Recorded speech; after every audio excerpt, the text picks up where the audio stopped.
மத்திய மாநில அரசுகள் வெளியிடும் மக்கள் நலத் திட்டங்கள் மற்றும் முக்கிய தகவல்களை உடனுக்குடன் தெரிந்து கொள்ள நம்ம உண்மை தகவல் சேனலை சப்ஸ்கிரைப் பண்ணிக்கோங்க. ஆகஸ்ட் 1 இன்று தமிழக அரசு வெளியிட்டுள்ள 10 முக்கிய அறிவிப்புகளை பற்றி தான் இந்த வீடியோவில் தெளிவாக பார்க்க போகிறோம். கடைசி வரை பாருங்க, எல்லாமே உங்களுக்கு சிறப்பாக புரியும். அதுக்கு முன்னாடி இந்த வீடியோவுக்கு மறக்காம ஒரு லைக் கொடுத்துக்கோங்க. சரி, வாங்க வீடியோக்குள்ளார போகலாம். முதல் அறிவிப்பு: டாஸ்மாக் மதுபான விற்பனையை தனியாரிடம் ஒப்படைக்க திட்டம். தமிழக அரசு ஆலோசிப்பதாக தகவல். மதுபான சில்லறை விற்பனையை தனியாரிடம் ஒப்படைப்பது குறித்து தமிழக அரசு ஆலோசித்து வருவதாக தகவல் வெளியாகியுள்ளது. தமிழகம் முழுவதும் 4000க்கும் மேற்பட்ட மதுபான கடைகளும் 2000 பார்களும் செயல்படுகின்றன. டாஸ்மாக் மூலம் தினமும் சராசரியாக ரூபாய் 100 கோடிக்கு மேல் அரசுக்கு வருவாய் கிடைக்கிறது. வார விடுமுறை நாட்கள், பொங்கல், தீபாவளி, புத்தாண்டு உள்ளிட்ட விடுமுறை தினங்களில் பல மடங்கு விற்பனை அதிகரிக்கும். தமிழகத்தில் மது விற்பனை தனியார் வசம் இருந்த நிலையில் கடந்த 2003ஆம் ஆண்டு தனியார் மதுபான கடைகளின் உரிமங்களை ரத்து செய்து சில்லறை விற்பனையை டாஸ்மாக் மூலம் அரசின் முழு கட்டுப்பாட்டுக்குள் தமிழக அரசு கொண்டு வந்தது. இதற்கிடையே தமிழகத்தில் தவேக அரசு பொறுப்பேற்றது முதல் டாஸ்மாக் நிர்வாகத்தில் புதிய மாற்றங்களை கொண்டு வர திட்டமிட்டு வருகிறது. அண்மையில் மதுவிலக்கு மற்றும் ஆயத்தீர்வைத்துறை அமைச்சர் விக்னேஷ் மதுபான விற்பனையில் தனியார் மயம் குறித்து ஆலோசித்து வருவதாக தெரிவித்திருந்தார். இதற்காக தமிழ்நாடு மதுவிலக்கு மற்றும் ஆயத்தீர்வைத்துறை சட்டத்தில் திருத்தம் மேற்கொள்ளப்படுவதாகவும் இந்த சட்ட திருத்தம் விரைவில் நடக்கவுள்ள சட்டப்பேரவை கூட்டத்தொடரில் தாக்கல் செய்யப்படும் எனவும் டாஸ்மாக் வட்டாரங்களில் கூறப்படுகிறது. முதற்கட்டமாக நகர்ப்புறங்களில் உள்ள டாஸ்மாக் கடைகளை தனியாரிடம் ஒப்படைத்துவிட்டு படிப்படியாக முழுவதுமாக தனியாரிடம் ஒப்படைக்க அரசு திட்டமிட்டுள்ளதாக கூறப்படுகிறது. அடுத்ததாக இரண்டாவது அறிவிப்பு: கலைஞர் நூற்றாண்டு மருத்துவமனையில் கூடுதல் கழிவறைகள் கட்ட அமைச்சர் அருண்ராஜ் உறுதி. சென்னை கிண்டியில் செயல்பட்டு வரும் கலைஞர் நூற்றாண்டு உயர் சிறப்பு மருத்துவமனை கிங் நிலைய வளாகத்தில் கட்டப்பட்டு வரும் புதிய குழந்தைகள் உயர் சிறப்பு மருத்துவமனையின் கட்டுமான பணிகளை சுகாதாரத்துறை அமைச்சர் அருண்ராஜ் நேற்று ஆய்வு செய்தார். முதலில் கலைஞர் நூற்றாண்டு உயர் சிறப்பு மருத்துவமனைக்கு சென்று நோயாளிகள் பதிவு செய்வதற்காக அறிமுகப்படுத்தப்பட்டுள்ள நலம் AI செயலியின் செயல்பாடுகளை ஆய்வு செய்தார். மருத்துவமனையில் உள்ள கழிவறை வசதிகளை பார்வையிட்டு அவற்றை தூய்மையாக பராமரிக்க உத்தரவிட்டார். மருத்துவர்களின் கோரிக்கையை ஏற்று கூடுதல் கழிவறைகள் கட்ட பொதுப்பணித்துறை மூலம் நடவடிக்கை எடுப்பதாக உறுதியளித்தார். மேலும் ஆய்வின் போது முதல்வரின் விரிவான மருத்துவ காப்பீட்டு அட்டை கோரிய பயனாளி ஒருவருக்கு உடனடியாக அட்டை வழங்க அதிகாரிகளுக்கு உத்தரவிட்டார். அடுத்ததாக மூன்றாவது அறிவிப்பு: வட மாநில தொழிலாளர்கள் நலன் காக்க உரிய நடவடிக்கை. அமைச்சர் பர்வேஸ் திட்டவட்டம். தமிழகத்தில் வட மாநில தொழிலாளர்களின் பாதுகாப்பை உறுதி செய்ய தேவையான நடவடிக்கைகள் மேற்கொள்ளப்பட்டு வருகின்றன என்று அமைச்சர் முகமது பர்வேஸ் தெரிவித்தார். அடுத்து நான்காவது அறிவிப்பு: சென்னையில் 5000 ஏக்கரில் 2 இடங்களில் AI சிட்டி உருவாக்க திட்டம். அமைச்சர் குமார் தகவல். அனைத்து உள்கட்டமைப்புகளுடன் செயற்கை நுண்ணறிவு நகர் சென்னையில் 5000 ஏக்கரில் 2 இடங்களில் அமைக்க திட்டமிட்டுள்ளோம் என்று தமிழக செயற்கை நுண்ணறிவு தகவல் தொழில்நுட்பம் டிஜிட்டல் சேவைகள் துறை அமைச்சர் குமார் தெரிவித்தார்.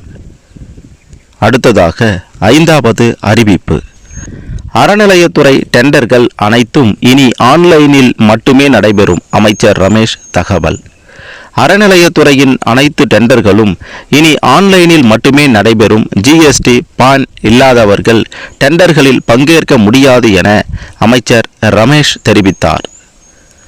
அடுத்ததாக ஆறாவது அறிவிப்பு: எல் நினோ தாக்கத்தை கணிக்க பேரிடர் மேலாண்மை நிபுணர் குழு அமைப்பு. முதல்வர் விஜய் உத்தரவு.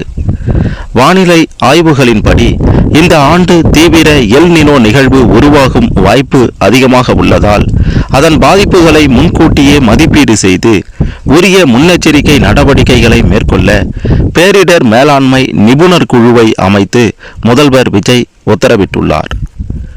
அடுத்ததாக 7வது அறிவிப்பு. சென்னை எழும்பூரில் இருந்து 9 விரைவு ரயில்களின் சேவையில் மாற்றம்.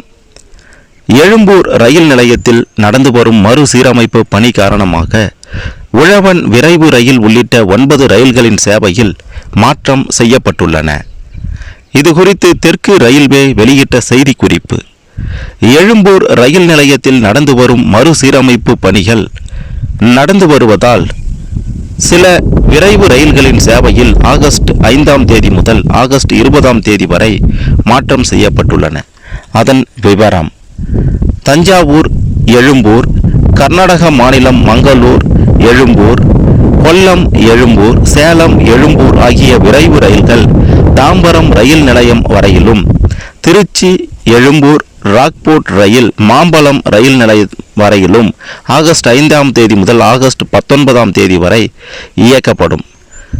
எழும்பூர் தஞ்சாவூர் உழவன் விரைவு ரயில், எழும்பூர் மங்களூரு விரைவு ரயில், எழும்பூர் கேரள மாநிலம் கொல்லம் அனந்தபுரி, எழும்பூர் திருச்சி ராக்போர்ட் விரைவு ரயில் ஆகஸ்ட் 6 முதல் ஆகஸ்ட் 20ஆம் தேதி வரை தாம்பரத்தில் இருந்து இயக்கப்படும். குஜராத் மாநிலம் அகமதாபாத் காலை 9:30 மணி ரயில் ஆகஸ்ட் 6, 13ஆம் தேதிகளில் திருத்தணி செங்கல்பட்டு என மாற்றுப்பாதையில் இயக்குவதால் அரக்கோணம் பெரம்பூர் எழும்பூர் வழியாக செல்லாது.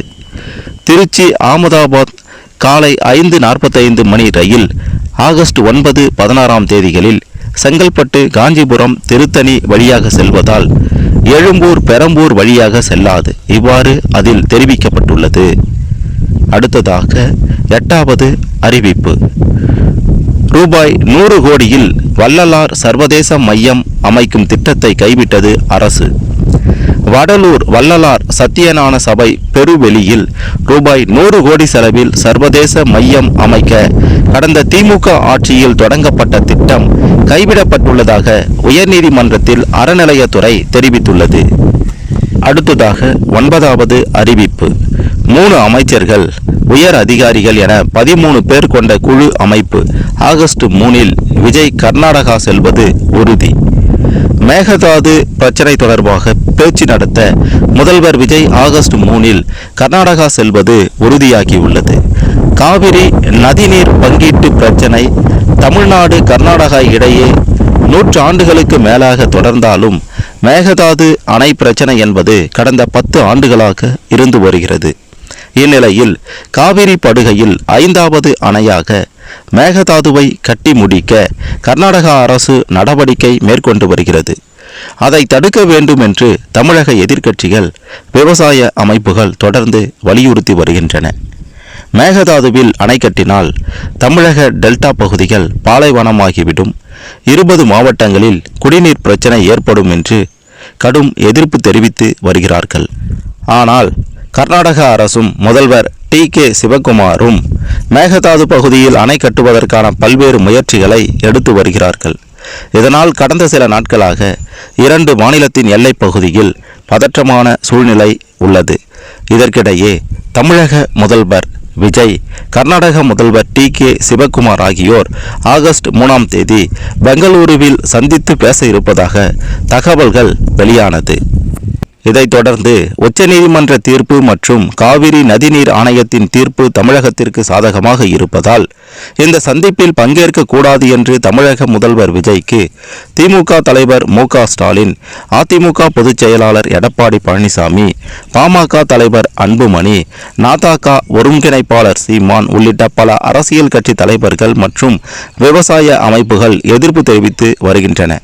மேலும் அனைத்து கட்சி கூட்டத்தை கூட்டவும் திமுக உள்ளிட்ட கட்சிகள் வலியுறுத்தி வருகின்றன.